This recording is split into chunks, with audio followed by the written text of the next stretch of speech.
അച്ഛൻ്റെ കള്ളത്തരം മകൻ പൊളിച്ചെടുക്കുന്നതാണ് കണ്ടത്. ആന്ധ്രാപ്രദേശിലെ നെല്ലൂരിൽ ആനന്ദസാഗരം എന്ന ഗ്രാമത്തിലാണ് ഈ സംഭവം. വാഹന പരിശോധനയ്ക്കായി ഉദ്യോഗസ്ഥർ ഓരോ വീടുകളിൽ കൂടി കയറി ഇറങ്ങി. അങ്ങനെ ഗ്രാമങ്ങളിലൂടെ സഞ്ചരിച്ചപ്പോൾ ഒരു 6 വയസ്സുള്ള കുട്ടി പോലീസുകാരെ കൂട്ടിക്കൊണ്ടു പോവുകയാണ്. വാഹന പരിശോധനത്തിൻ്റെ പൊല്യൂഷൻ ടെസ്റ്റിൻ്റെ സർട്ടിഫിക്കറ്റ് ഇല്ലാത്തതിനാൽ ഈ 6 വയസ്സുകാരൻ്റെ അച്ഛൻ തൻ്റെ ബൈക്ക് അടുത്ത തെരുവിൽ ഒളിപ്പിച്ചു വെച്ചേക്കുമായിരുന്നു.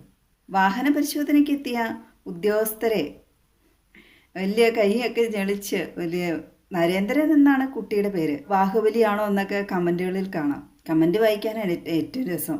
നിനക്കിന്ന് പാപ്പമില്ലടാ വൈകുന്നേരം. സുരേഷ് എന്ന പേരുള്ള അച്ഛനെ കാണിച്ചു കൊടുത്തു. പോലീസുകാർ വന്നിട്ട് പരിശോധിച്ച് പിഴ ചുമത്തി തിരികെ പോയി. ഈ വീഡിയോ കണ്ട ഒരു ചാനലിൽ കമൻറ്റ് കണ്ടത് ഈ കൊച്ചിന് സംരക്ഷണം ഏർപ്പെടുത്തണം എന്നൊക്കെയാണ്. ഈ കുട്ടിയൊക്കെ വളർന്ന് വലുതാവുമ്പോൾ ഇങ്ങനെയുള്ളവർ വേണം പോലീസ് അങ്ങനെയുള്ള ഡിഫൻസ് ഫോഴ്സിലൊക്കെ സെലക്ട് ചെയ്യാൻ. ആ കുഞ്ഞിൻ്റെ പൗരബോധം എത്രത്തോളം ഉണ്ട്, ആ കുഞ്ഞിനെ കണ്ട് പിടിക്കണം അല്ലേ. അച്ഛൻ തന്നെയല്ലേടാ എന്നൊക്കെ നമുക്ക് തോന്നും. ഈ കുട്ടി എങ്ങനെ ഇത്ര സത്യസന്ധമായിട്ട് പെരുമാറാൻ സാധിച്ചു? പോലീസുകാർ സാധാരണ കുട്ടികൾക്ക് കാണുമ്പോൾ വലിയ ഭയമൊക്കെയാണ്. പക്ഷേ ഇപ്പോഴത്തെ കുട്ടികൾക്ക് ഭയമില്ല.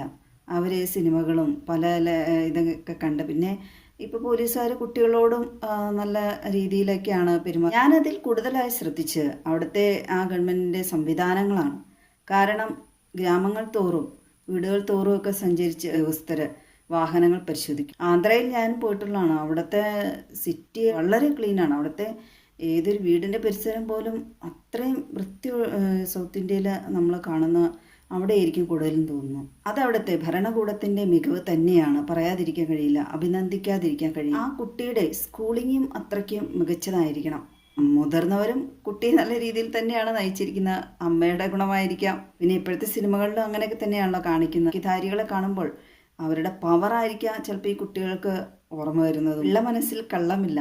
ആ ഉദ്യോഗസ്ഥരുടെ മനോഭാവത്തിൽ നിന്ന് അവരുടെ പെരുമാറ്റം കാണുമ്പോൾ തന്നെ മനസ്സിലാവും. ചിരിയോ സന്തോഷമോ അടക്കാനാവാത്ത എന്തൊക്കെയോ ഒരു വികാരം. ഒരു കൊച്ചുകുട്ടിയാണ്, അവരാ കുട്ടിയെ പരിഗണിച്ചു. അല്ലെങ്കിൽ ഇപ്പോൾ എന്തെങ്കിലും കുറ്റകൃത്യങ്ങൾ എന്തെങ്കിലും നടന്നാൽ ആ വീട്ടിൽ പിള്ളേരുണ്ടെങ്കിൽ പിള്ളേരോടാണ് പോലീസുകാർ ആദ്യം ചോദിക്കുള്ളൂ അല്ലേ, ഉള്ള കാര്യമൊക്കെ അറിയാൻ വേണ്ടി. കയ്യിൽ ഫോണുമായിട്ടാണല്ലോ ഇപ്പോഴത്തെ കുട്ടികൾ ജനിച്ചു വീഴുന്നത് തന്നെ. ഫോണിൽ ഇപ്പോൾ ഓരോ പരിപാടികൾ എടുത്ത് നോക്കി ഇപ്പോഴത്തെ കുട്ടികൾക്കൊന്നും പറഞ്ഞു കൊടുക്കേണ്ട ആവശ്യമില്ല. കുട്ടികൾ തന്നെയെല്ലാം മനസ്സിലാക്കി എടുക്കുവാണ്. ഒരുപക്ഷെ ആ കുട്ടിയുടെ മനസ്സിൽ തോന്നിക്കാണും, അച്ഛൻ കള്ളനെങ്കിൽ ഞാൻ പോലീസായിരിക്കും, ആ ഭാവിയിൽ ഇനി പോലീസാവണം എന്നൊക്കെ കുട്ടിയുടെ മനസ്സിലുണ്ടാകുമായിരിക്കാം. ഇത്തരത്തിൽ സ്വന്തം അച്ഛൻ്റെ കള്ളം പൊളിച്ചടിക്കിയതുകൊണ്ട് ആ കുട്ടി ആ നാട്ടിലൊക്കെ സംസാര വിഷയമായിരിക്കുകയാണ്. ഇതൊന്നും വൈറലാകില്ലെന്നേ. നല്ല കാര്യങ്ങളൊക്കെ വൈറലാവാൻ ഇച്ചിരി ബുദ്ധിമുട്ടാണല്ലോ. ആ അച്ഛൻ്റെ കാര്യം എന്തായി കാണും നാട്ടിൽ. കൊച്ചു വലിയ താരമായി. അച്ഛൻ വലിയ കൺഫ്യൂഷനിലായിരിക്കും. കൊച്ചിനെ അഭിനന്ദിക്കണോ അപമാനിക്കണോ, കൊച്ചിനെ എന്താണ് ചെയ്യേണ്ടത് നോക്കിയില്ലെങ്കിൽ വീട്ടിൽ വഴുക്ക് പറഞ്ഞാൽ പോലീസുകാർ നോക്കുമല്ലോ. നിയമം സംരക്ഷിക്കുന്ന ആളുകളെ സംരക്ഷിക്കുന്ന ആളുകളാണ് പോലീസുകാർ എന്നൊക്കെ അവന് തോന്നിയിട്ടുണ്ടാകാം. എടുക്കനാണ് ആള് പറയാതെ ചെയ്യാം.